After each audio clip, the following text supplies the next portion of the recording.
So I'll turn it over to you, Joel, to start our final week of building healthy and sustainable congregations and worshiping communities. Awesome. Thanks, Karen. Yeah, so we're just gonna kind of jump right in as you see kind of there the 4 weeks. And my hope is that we'll kind of circle back a little bit through all of it and then kind of wrap it up at the end. But today I just want to talk a little bit about discipleship and then how do our serving teams um, work into all of that. And so for us as a church, I shared at the very first week is that our vision is to lead people to Jesus. Like that's the ultimate goal. And so one of the questions we have is, well, how do we help people follow Jesus? And the language that we use at our church is always around what is your next step. And so regardless of kind of where you are when it comes to life in terms of age, stage, or where you are when it comes to your own faith journey, we always want to present a next step. And so we've come up with to help us kind of evaluate our ministries and to provide next steps is to come up with four categories. And you see them there on the screen. And so the four categories are people who are preparing, people who are exploring, people who are following, and then people who are transforming. And I'll just quickly explain what those four categories are, and then what this starts to look like for us as a church. And so preparing is people who are unfamiliar with faith or unfamiliar with church, and one could even say perhaps even uninterested. And so we want to acknowledge that there are people in this community that aren't even at the place of yet asking questions about faith. And so we want to say, are we providing opportunities to engage with them so that we don't sit back and say, well, once you have questions, you can come and chat with us. And so that's kind of the first stage. Second stage is people exploring. This is where people are now like, hey, I have some questions. I have ideas about faith. I have ideas about God, spirituality. I'm kind of wondering who this Jesus is, but I have questions. Now I want to engage in some conversations. Third stage is when people land at the place of like, I want to follow Jesus. That in what I see and what I've experienced, I want to follow him. And then the final stage is transforming. And this is where you begin to recognize your need for Jesus in the midst of all of life. And so you start to focus and center your life completely on him. You know, the language we often use in the church is recognizing Jesus as your Savior and Lord. I would say following Jesus lands at the place of Jesus, you're my Savior. I need you in my life. I need to be forgiven. I need to acknowledge my need for you. Transforming is when we pull in that other aspect of Jesus, you are the Lord of my life, that you have the permission to tell me how to live in absolutely everything that I do. And so those are the four stages that we talk about. And it's important to know that this isn't like linear, right? That's like, well, you go from 1 to 2 to 3 to 4, like some do, but people are going to join us at different stages. And so all we want is to have an understanding around what are we doing as a church? And then what does this begin to look like for us moving forward? And so there's just the different stages. Again, we're going to share these PowerPoints with you if it's helpful, but these are some of the explanations of the things we're doing.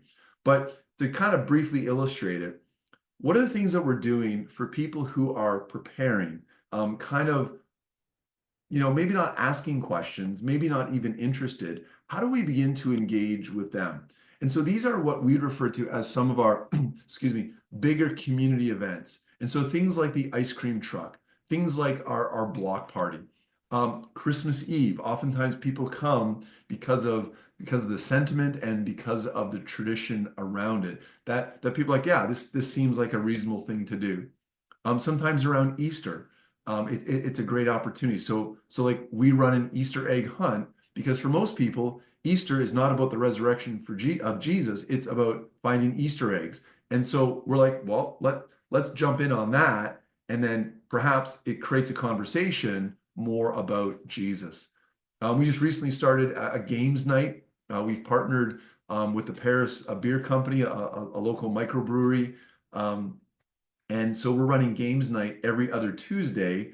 Again, table leaders are people from our church, but we're playing games.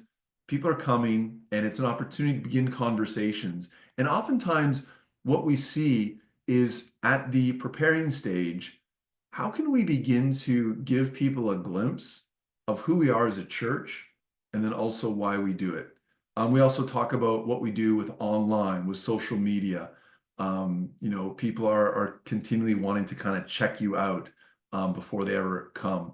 Community dinner, it's once a month where over 50% of the people that come are not part of our church, and they come because they want to be just have a great meal and hang out that way.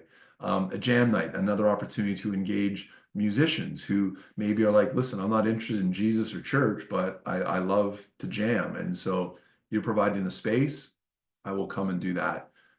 We also talk about large youth events, right? Again, when you think about your discipleship pathway, don't just think about adults.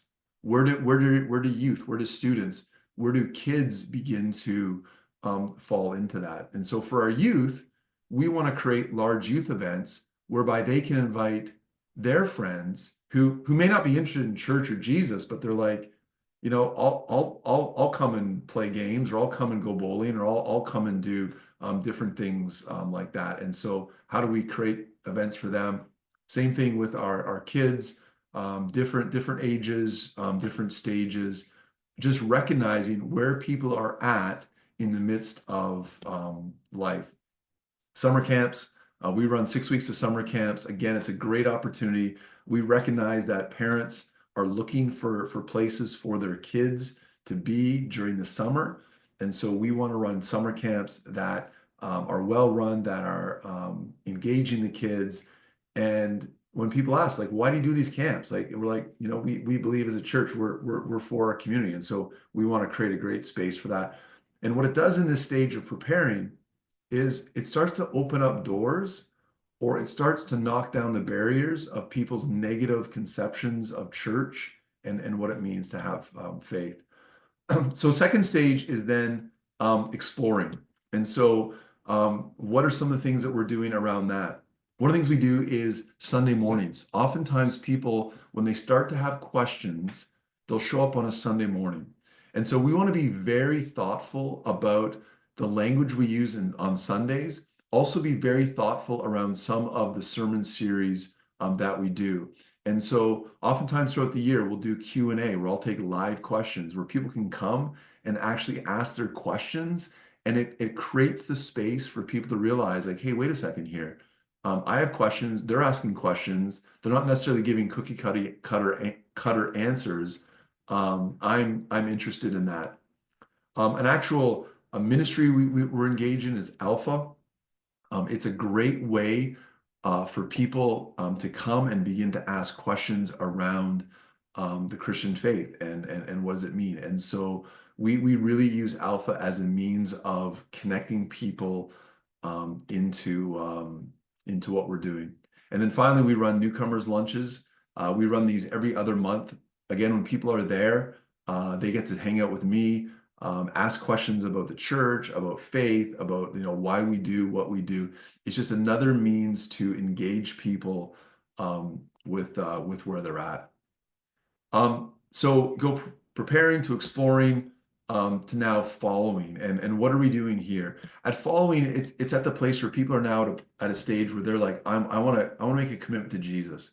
And so we talked about baptism. If people have not already been baptized, we encourage them and invite them to do that.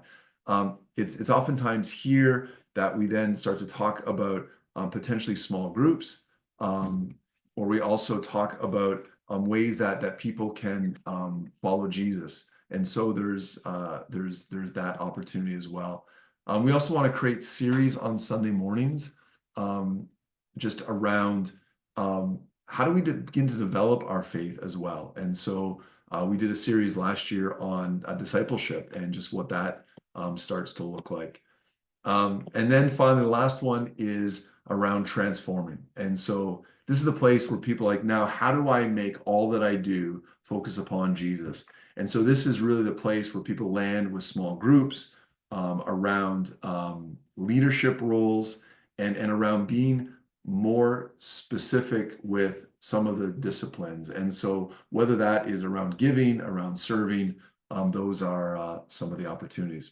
So in the midst of this, it's helpful to have a template, but then also to begin to look at, okay, what does this start to look like when it comes to how we serve? Are we creating opportunities for people to serve in different stages of faith as well? So it's not just simply information we're giving, but opportunities for them to serve as well.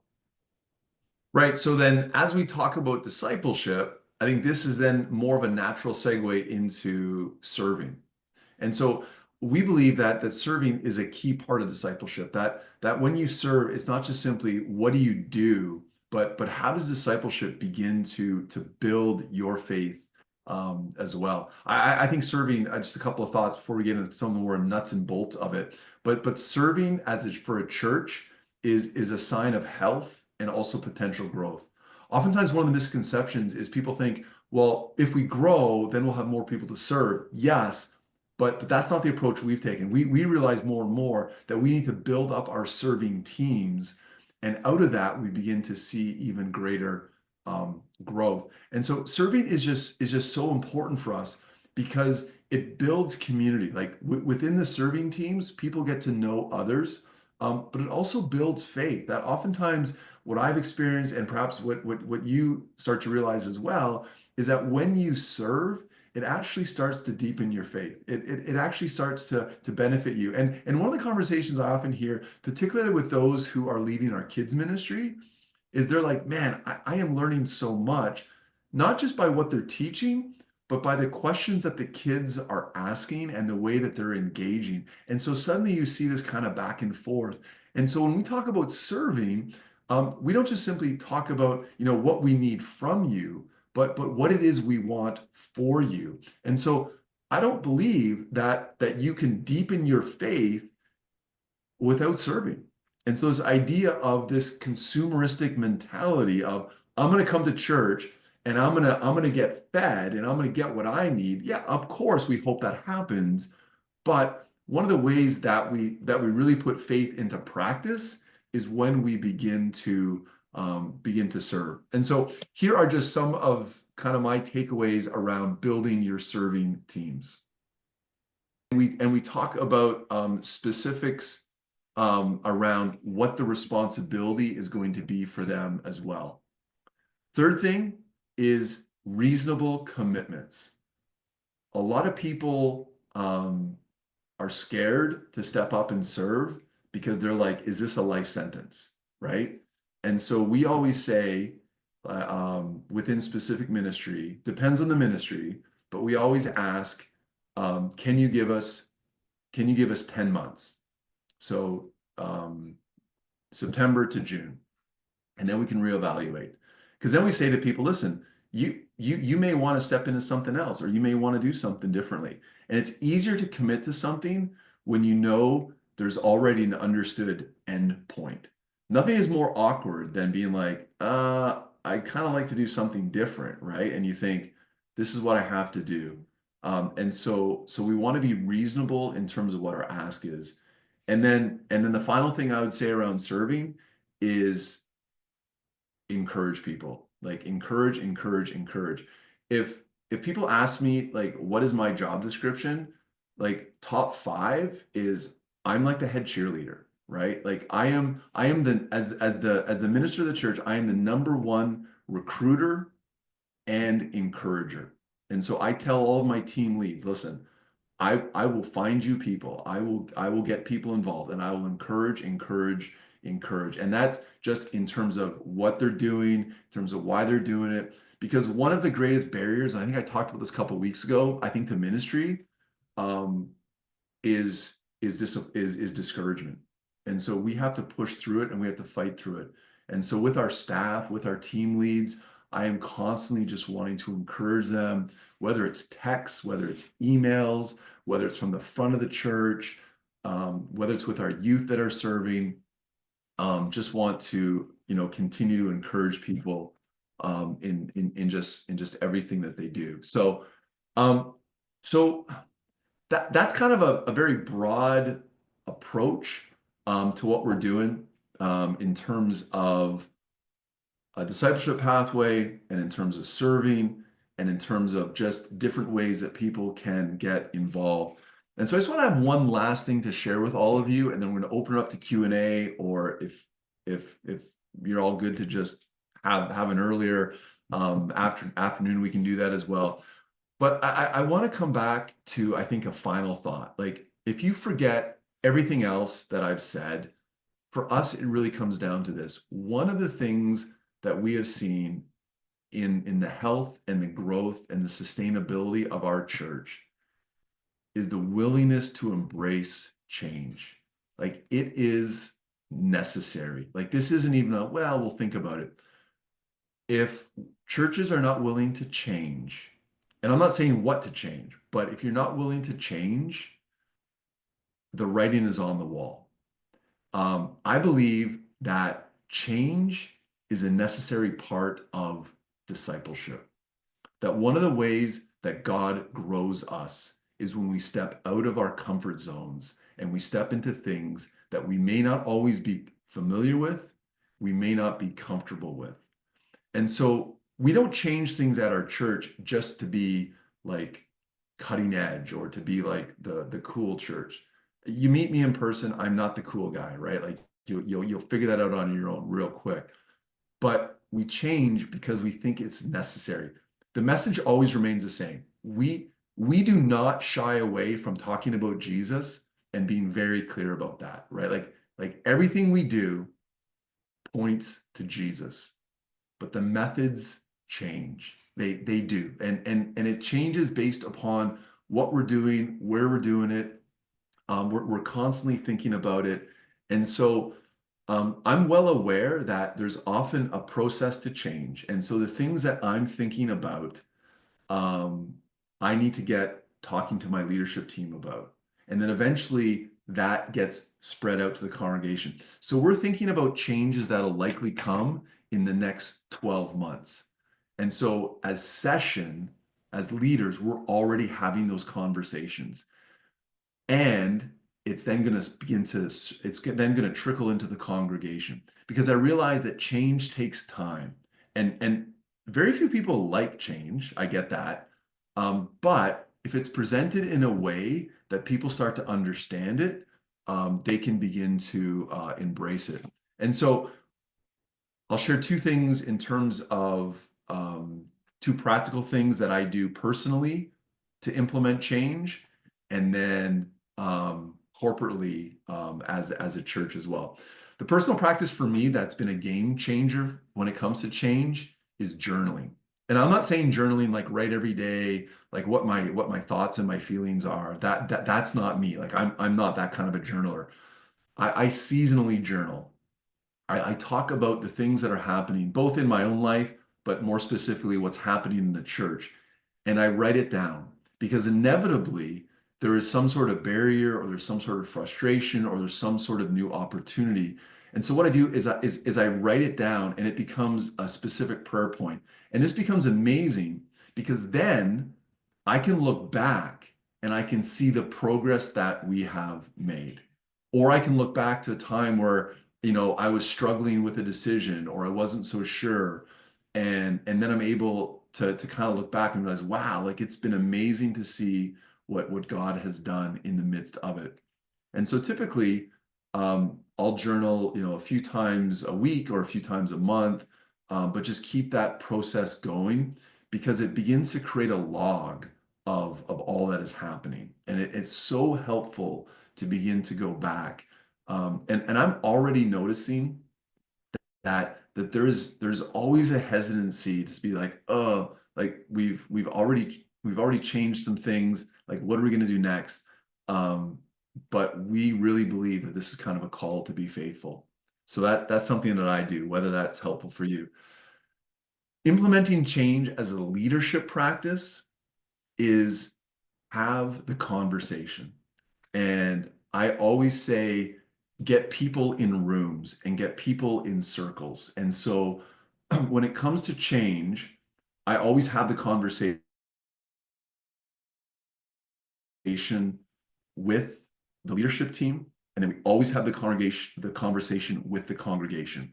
We don't just simply say, hey, guess what? We're changing this and that's it. No, no, no. We always talk about our vision. We talk about what that means. And then we talk about, and this is a change that we're going to implement because we want to see this happen.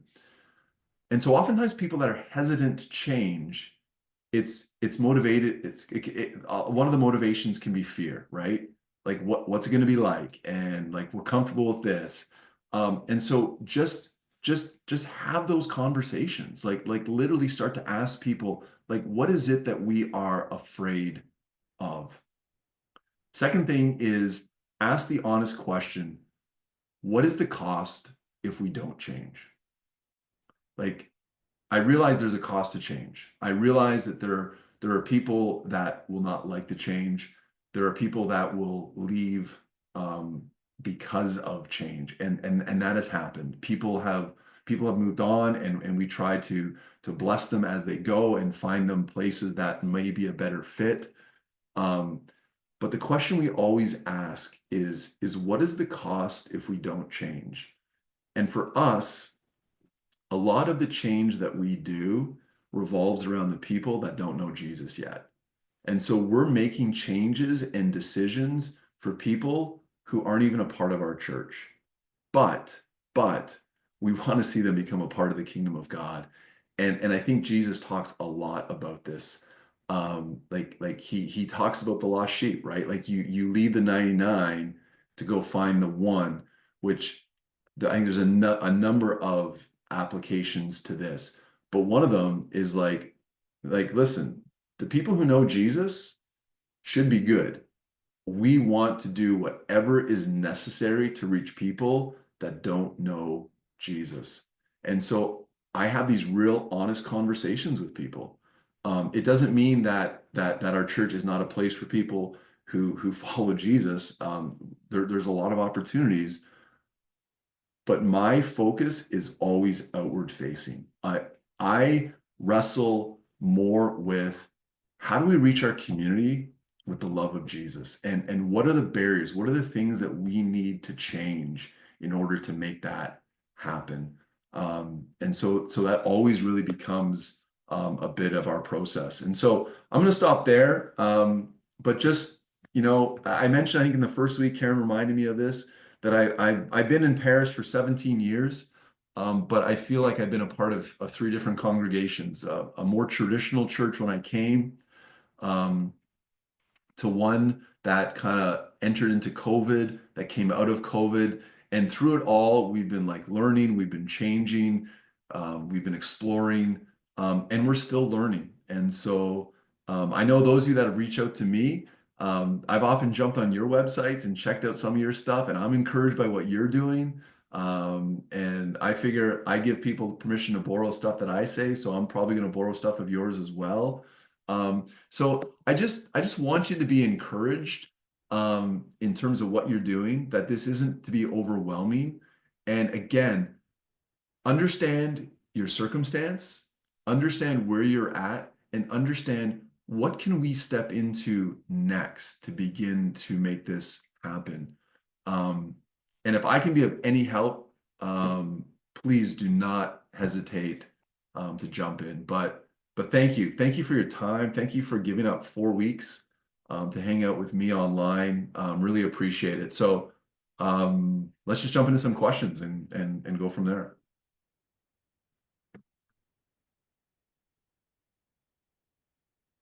Okay, I have one online question, and then I am going to give the W. Rob and then Kathy Smith a chance to unmute and ask their questions. And I'm just going to give you, but first, the online question is, okay, or the first online question is, do you have elders? If so, do they have a specific time that they are on session?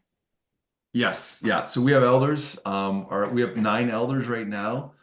And we're on a term eldership, and so we always talk about a commitment of 6 years, and so it's a 6-year term.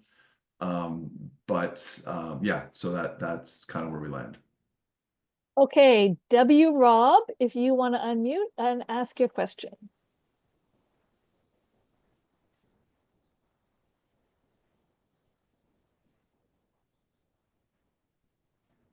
Oh, There sorry. might be the unmute button is at the far left. I don't know. It's at the far left of my bottom screen. Okay, I see that Kathy has unmuted. So we'll let Kathy go first while you try and figure out unmute. I have given everybody the permission to unmute, so it should be able to work. Okay, go ahead, Kathy.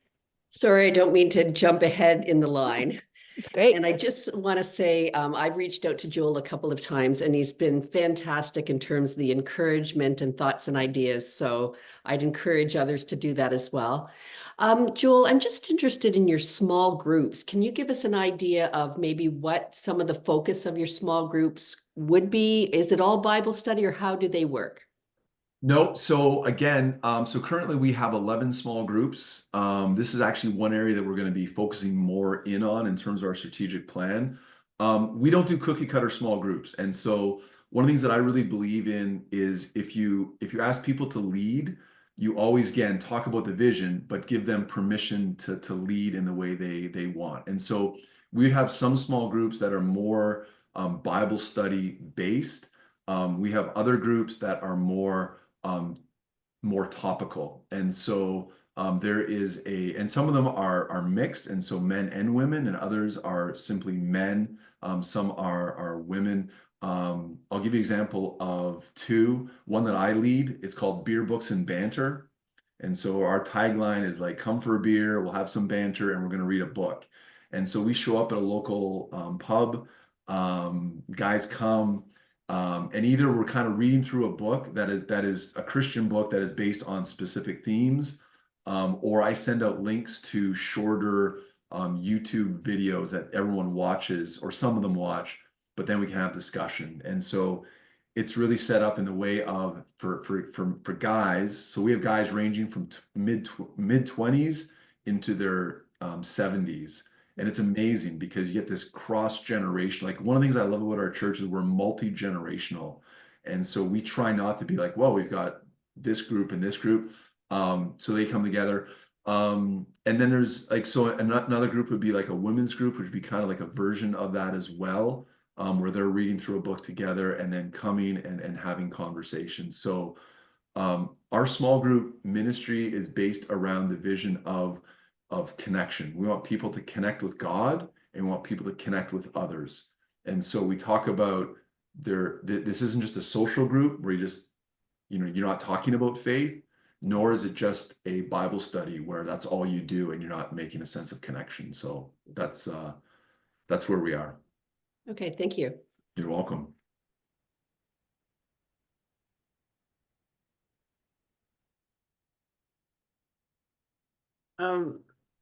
My name's Karen. I'm actually using my husband's laptop. That's why it says W. Rob. My question has to do with the session, and I'm not sure whether it's a how question or a does, but I'm wondering how the session or eldership fits into your serving process in terms of encouraging people to let their name stand for eldership. So in terms of elders, like this is like this is like level 4 for us. Like this is like transforming. And so when we talk about becoming an elder, there's a demonstration around first of all a committed faith to following Jesus, and a commitment to our church already.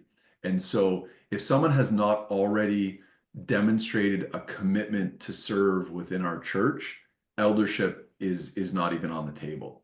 And so our eldership process takes us um, all in about 5 months. And so what that means is we do it every 2 years. And so in the summertime, we tell our congregation what eldership is, what it means. Because again, some people we have no idea what this is. Like, who are the elders? Like, what is this talking about? And then we talk about begin to pray and discern who they'd like to bring forward. And so the names are then brought forward to the current elders.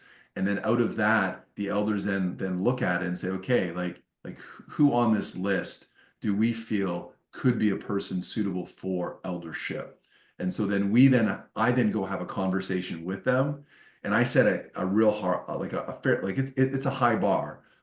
in terms of what we talk about, in terms of their level of commitment, and in terms of the conversation. And then I asked them to go away and pray about it as well, that they would discern it as well. And then we landed a place. So we had 2 elders step down this year. Their term had ended. And so we didn't say, well, we need to replace it with 2. We have to get 2. We're like, if there are 3 great names, we'll go with 3. And there was just 1 in the end. And so that's how we approach eldership. We don't view elders, and the other thing we also do is look at gifts and abilities, right? So we want a diverse group of people serving as elders. And so it comes to a skill set. So we see elders' primary skill set as the spiritual leadership of our church. And so you have to have a demonstrated ability to be a leader. And so we want people as elders who are leaders in their fields as well, and have a variety. We've pulled out the element of some Presbyterian churches where elders are also involved in visitation. I see those as 2 very different skill sets and giftings. Some can be great visitors, but maybe not great leaders. And some can be great leaders and not great visitors. And so we have a visitation team that sometimes our elders serve in as well or serve under. But we see the elders as being their primary function as providing spiritual, faithful care to the congregation. And that will then be demonstrated and trickle out in terms of other ways that they serve. Okay, I've got a couple of Thank you. online questions, and then I'm going to move to Barbara and let you ask a question.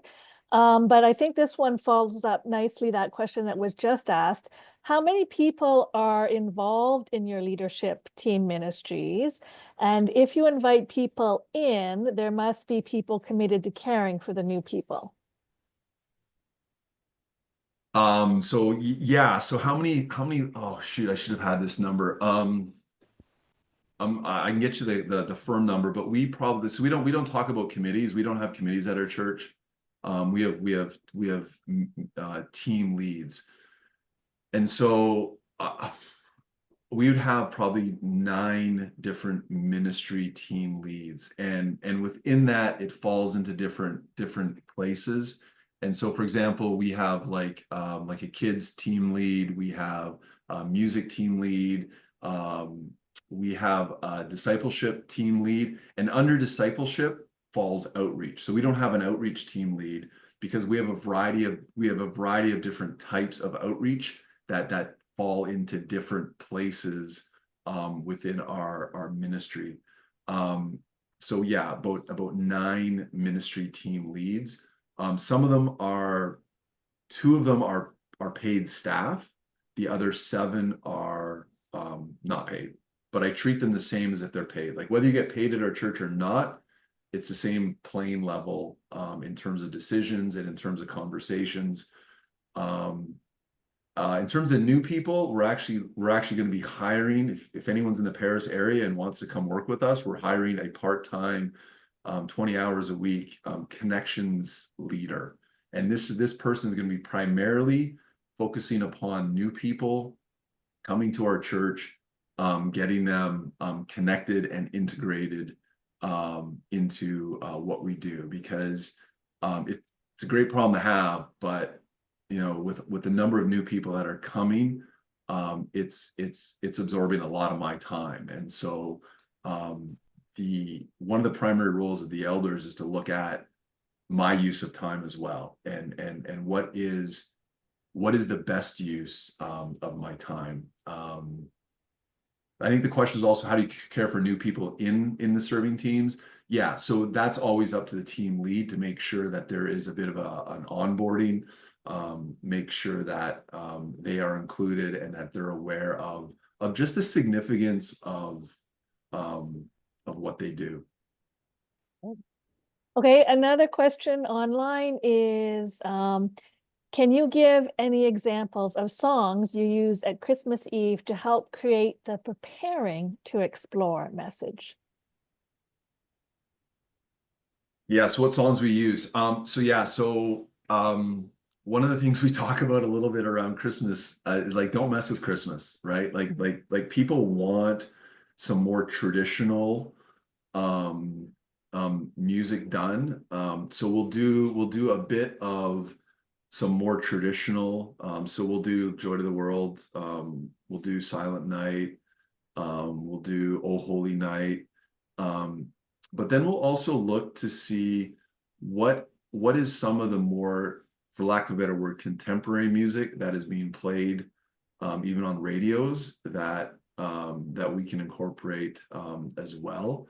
When it comes to, because people come, I mean, Christmas is such an amazing time for outreach. Like if I would give one piece of advice, I would say, like, maybe not now, but by summer, start the conversation around your Christmas Eve service and at least have the conversation about how do we use it to engage new people. And so one of the things that we do is most of the people will be familiar with more traditional um, Christmas songs just because the radio and everything else. And so people know that. So we want to make sure that we're incorporating that. Where we really focus in on is in the message that I give. And so it is shorter. It's typically no more than 10 minutes. I typically preach about 25 minutes on a Sunday morning in case people are wondering. And for those people that are communicating, like people never be like, oh man, that was like, people often are never like this. If you're too short, they're like, I wish I could hear something more. But we use Christmas Eve as a means to identify what we believe is a felt need in culture. So for example, this Christmas Eve, I spoke about hope and how the things often in the world can disappoint. And so how do we find this ultimate hope? And then started to talk about the reality of Jesus. Out of that, we did a little hook to an upcoming series. We always want to have a means to invite people back. And so as part of my message, I talked a little bit about the supernatural and like how crazy is that? Like angels and a virgin birth and a star. Like, are you kidding me? And I said, we're actually starting a series in January on the supernatural. We'd love for you to come back. And we've seen traction where people who were there at Christmas Eve are now attending regularly because of that series. And so we frame Christmas Eve. We have kids involved. We want to have a spectrum involved. We sing songs that people are familiar with, but we use the message as a means to identify where we feel people are at, and we may not always hit the mark on that. Okay. There are 2 minutes left, and I have two people with hands up, so I'm going to let them ask their questions as we wrap up. And before we do that, let me express my thanks once again. Joel, a few people have written in the comments just how great this information has been. I could see people as they were listening, writing down notes, and they were really engaged and active listening. So yeah, and I've learned tons, so I'm so glad. Even though I've been familiar with this material, I just keep learning more. And a few of you will notice I really missed Grace because she always hit the record button, and I missed hitting the record button until 2/3 of the way through or after you had introduced your thing. So I will post the PowerPoint slides online, and if Joel gets a minute, we will get him to record and talk about those, just working through the pathways. That's the section that we missed, and then we'll stitch it together with this. But in the meantime, we'll put up the partial recording and the things, because Joel's getting ready to go for Malawi. So I don't know how much time he'll have to do any recording for me. Thank you for your patience, and thank goodness we serve a graceful God and church. Okay, Barbara, why don't you ask your question? Hi.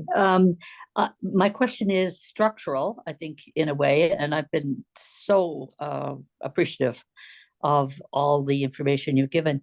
My question is specifically around, is the session and the eldership team two different groups of people? No. So, I probably use that interchangeably. No. So session is made up of elders. And so that is our leadership team. And oftentimes I bounce back and forth about it just because that's the way I talk about it with our church. And just before I finish this answer, if I'm happy to stay on a little bit longer. If other people have questions, I'm happy to stick around for as long as you want. I'm on deck for dinner tonight at our house, but other than that, I'm good to go. But if people have to leave, I respect your time as well. So yeah, Barbara, no. So when I talk about session, those are the elders. But one of the things that I always want to do is communicate with our congregation who our elders are and what that means and what their level of responsibility is within the church. And so we try to make our eldership visible. Like you can jump on our website and you can see who our elders are, who our team leads are. And so, yeah, so when I talk about elders, they're the same as session. Did you have a secondary question to that, or that was it? No. So the question was, so the elders are part of the session, but is the session and the elders also the leadership team that you refer to, or are they two separate groups? Yeah, no. So if you're thinking of like a hierarchy, you have session that are made up of the elders, Yes. and then under session are all the team leads. Yes, and leadership is one of the team lead Yeah, areas. but no, not every team lead is led by an elder. Some Okay. are, but not most are not. And the way that it works, the level is so like I'm responsible to session and session's responsible to me. No, I'm responsible to session and the team leads are responsible to me. Right. And so if a specific elder has an issue with a team lead or a ministry, they come to me, right? They don't go to the team lead and be like, what the heck are we doing? Why are you doing this? That's offside. And so it's session and then the team leads, and team leads report to me and I report to session. Yes. So an elder on session could also be a leadership Team lead, correct? Yes. Yes, but not necessarily. Not necessarily. Nope, not necessarily. Good. Yeah. Good. Yeah. I have a million questions, but I won't take any more time. Well, send me an email, Barbara, or if you want to jump on another Zoom, I'm happy to do that. Seriously. Thank you. And anytime. I think this is a follow-up question that came in, so I'll jump to it before we go to Ingrid. Are your elder terms renewable? Because you talked about the session term being 6 years. Yes, they are. So I always have that conversation with them. And so we don't have a firm line of like you can only serve 2 terms. I just have really honest conversations with our current elders and to see like where are they at in terms of their season of life, and also what are our needs moving forward. I also have conversations. So for example, we have one new elder who came on, Justine.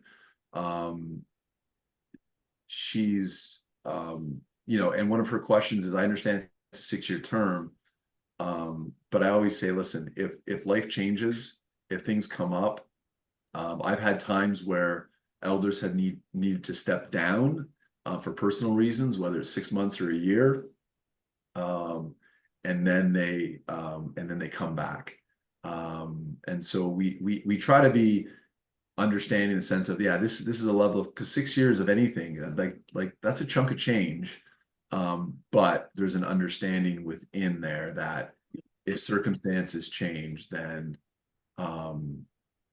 they can step down. And early in my ministry, I actually had to have some hard conversations with some elders, because their level of commitment, visible commitment within the work of the church wasn't there.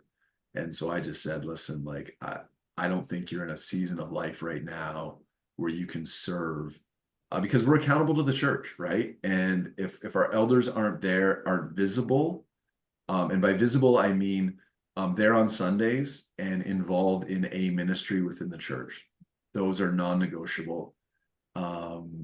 Like we need to be leaders in every way. And so I hold my elders to a high level. When we talk about inviting, I'm like, who are you inviting? Like, who have you asked? Like, where are you at? Like, that's where we go. So Great. Okay, Ingrid, do you want to ask your question? Yes. My question to Reverend Joel is, since you see, you have a lot of volunteers in your church. Our church, we don't have as many, but one of the things I noticed that happened in our church, we have a paid employee who's asking for a honorarium. How do you deal with something like that? so you have a paid employee who's also asking for an honorarium? Yes, for any little extra job you might have done during the year. Yeah, so like we have paid staff. So we have a couple of paid staff. Um, that would be a conversation that you would probably need to have with your elders. If someone asked me directly for an honorarium in terms of what they're doing, it gets complicated, particularly in a serving role, because one of the things we're very cautious of is we don't want to professionalize ministry. If the reason we're hiring these two new positions is we don't feel that we have these people in our congregation right now. And when we hire staff, it's never to be the only, like, to be the hired hand to do the ministry. It's to build a team. So it's always understood that way. Because I see, Ingrid, the danger point you could be getting into is then like starting to pay people to serve. And well, what about all the other people who serve? What we do Yep. is our team leads, we often give them a small gift at the end of the year as a token of appreciation. And they're often blown away and hesitant to even take it. And I'm like, listen, like, kind of to do that.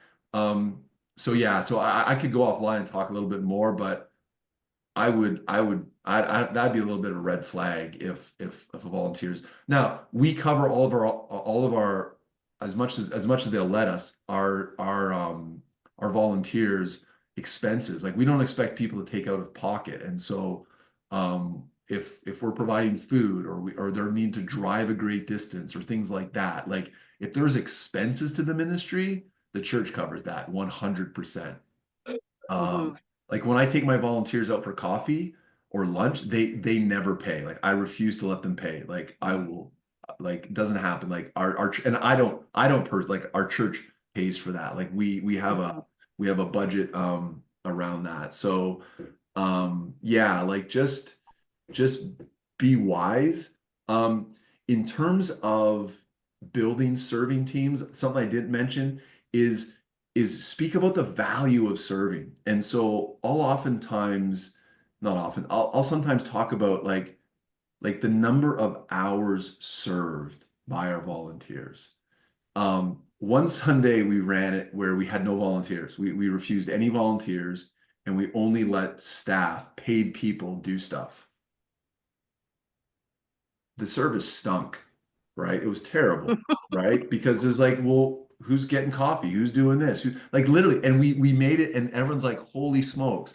And so we highly value volunteers. And so, like I said, you don't get more of a voice because you're paid.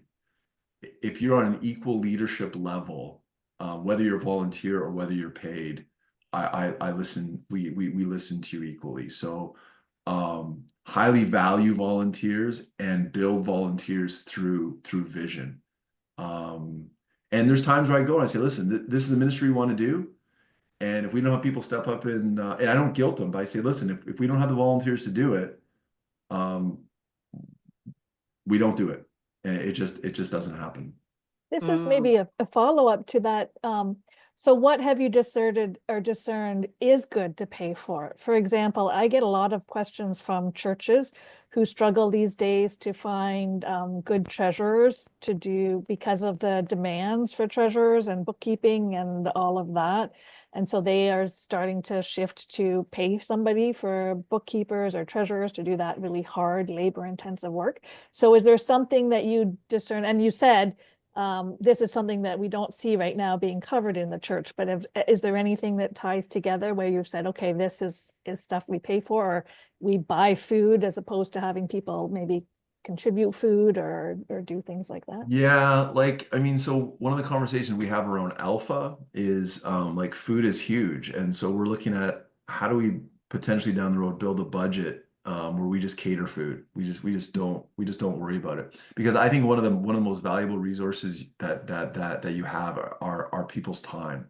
And so if we can eliminate the exhaustion of people's time, I wouldn't have a specific answer around what are the certain things that we pay for.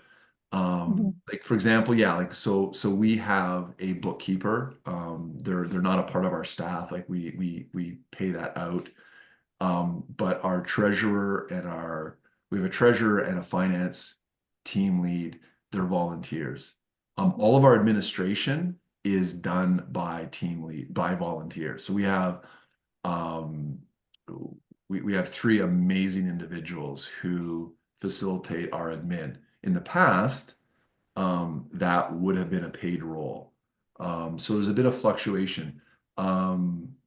Up until last couple of years, all of our youth was run through volunteers, and based on just some life circumstances, young people having babies and things like that, they're not able to commit in the same way. And so we want someone to come in to facilitate our youth. And so that's why we're going back to a paid position.